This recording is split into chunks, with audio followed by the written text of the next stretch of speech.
Hi everyone, welcome back to MJS Coaching Football. Thanks for watching my channel. I do really appreciate it, and I just want to apologize for not having made too many videos here these last few months. It was a very busy and tremendous spring in a lot of ways. On the road looking for 25s, closing up the class of 24. Bottom line, it's prevented me from doing much with my YouTube channel. So here I am, I'm back. So today I'm going to introduce to you one of our Blitz concepts that we call tread, the tread concept. And the Blitz that I'm going to show you that's part of that tread concept today is known as Goodyear, right? Tread, Goodyear tires. That's kind of how we do things here. So the name of this particular tread concept Blitz is Goodyear. The Blitz concept itself is called tread, which I'll go over. It's tackle read. It's out of our 5 front system, which means we got 3 down defenders, right? It's our base 3-4 system. And what I'll do first is I'll go through what the tread blitz concept is, what happens on the side of the blitz, how we determine where we run the blitz, who's involved in reading, right? So who does it affect depending upon what the offensive tackle does, and then ultimately the reasons why we do it. Why do we use the tread concept? And then I'll get to the diagram. So up top, the tackle is going to be blocking out, whether it's run or pass. On the bottom, the tackle is going to be blocking in, again, whether it's run or pass. Okay? So first up, right, what is the tread blitz concept? It is what we call tackle read, right? TR, tackle read, tread. All right? So the tackle can do one of two things. He can go out and includes a pass set, or he can go in, including a pass set. That could be a pull. It could be a down block. It could be the slide pass set. It could be zone away from him, right? He's on the back side of the zone. Up here, he's on the play side of the zone. He could be fanning out on a run block to try and protect the edge. Okay, so you make sure you teach all of these things first to your players so they fully understand it's not only versus run or only right, it's versus everything. Okay? So that is what the tread blitz concept is. And when I get to the diagrams after explaining here, you'll better understand who on the call side is reading the tackle and how it affects them. All right? So number 2, what is the blitz side? For us, this is predominantly an offset halfback blitz. And so what we do is we blitz the offset halfback. Okay? And on the side of the offset halfback, we read that offensive tackle. Okay? Well, when we're talking to our players, we refer to them as the call side tackle. Okay? Not left or right, the call side. So what I have here is a little chart which makes it a little bit easier for people to fully put the thing together and understand it, right? We have a C gap, a B gap, and an A gap. And yes, you can do this versus a tight end. It's easier for me to explain when it's wide open like this. But yes, we can do it versus a tight end set. And it's still CBA, okay? So we have a C gap defender, that's our D end. A B gap defender, it's our inside linebacker. We have an A gap defender, that's our safety. So these are the 3 defenders call side who are reading the tackle. D end, inside linebacker, and safety. Okay? We make this a sim pressure. Okay? When you cover 5 offensive linemen, they've got to check their protection. It's either going to be straight man, or it's going to be some kind of a full slide with the back helping on the edge, right? It's pretty, you make the offensive protection pretty vanilla. So if the OT is out, the DN stays in C gap. He has what we call outside cage. And if the tackle is in, he does the same thing. So for a DN, call size is easy. Okay, it's easy. And so what we tell our D end is, you're on the call side, go, baby. Get up that field, keep the quarterback, keep the run, keep it inside of you. So versus a run, just so I'm clear, we're a spill team. So normally our defensive ends, unless it's a blitz like this, obviously, will be frictioning the offensive tackle, right? Ass and ankle the tackle on their way to spilling and prying any type of kickout block. Here, they're not going to get any hands on the offensive tackle, number one. And number two, anybody's coming to kick them out, they're going to box it, which means they're going to set a hard edge. They're going to collision it, and they're going to stop it right there and force the back to cut in or across the face of the DN, who can then in turn make the tackle, right? So make sure you teach all these things as it affects their techniques. So for the DN, let's go, baby. For the inside linebacker who's up, and I'll go over all this in the diagram, if the offensive tackle goes out, he's going to rush the B gap. He's going to stay in the B. Get up that field. All right, pull the guard with you. However, if the tackle's blocking in, coming down on you, whoop, you're going to rip into A gap.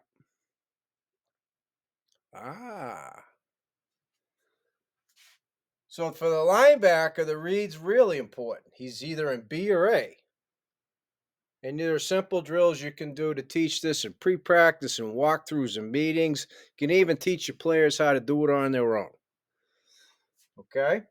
And then the safety, excuse me, who is coming from depth, who has got to screw down, okay, use the creep technique to get themselves in position, reading the call side tackle on the way. If the tackle goes out, he plugs A. However, if the tackle goes in any way, shape, or form, now we're going to have two off the edge. Right? So if they get that full slide and they bring it back, there's going to be two off the edge, and the back can only take one of them. So part of this, obviously, is choosing the proper time to run the blitz based on all of your comprehensive data and film study and tendency buildups on your opponents, etc. Right? So the inside linebacker and the safeties have a true read in the tread concept based on the tackle, right? And then finally, why we do this, reasons number 3, it's a great sim pressure. It's a great sim pressure, okay? We do it to attack both the man side of the protections, and I'm a big believer our entire defense is predicated on we attack the back. Right? Even running backs who are good in protection, some are great in protection. They're a running back. Going against defensive ends, linebackers, even safeties who are taught how to avoid, right? So we should have the advantage defensively. So I'm a big attack the back guy. All righty? So now I'm going to bring us over to the diagram. So I have it diagrammed the same way, meaning we have the same formation, top and bottom. We have the running back west or to the left as we look at it, top and bottom. On the top, the tackle's going to be out. On the bottom, the tackle's going to be in. And please remember, again, that's both pass protection and run. I'm not going to go through all the different scenarios in the diagram. Okay? So we have man protection. The inside linebacker opposite the call. So over here, okay?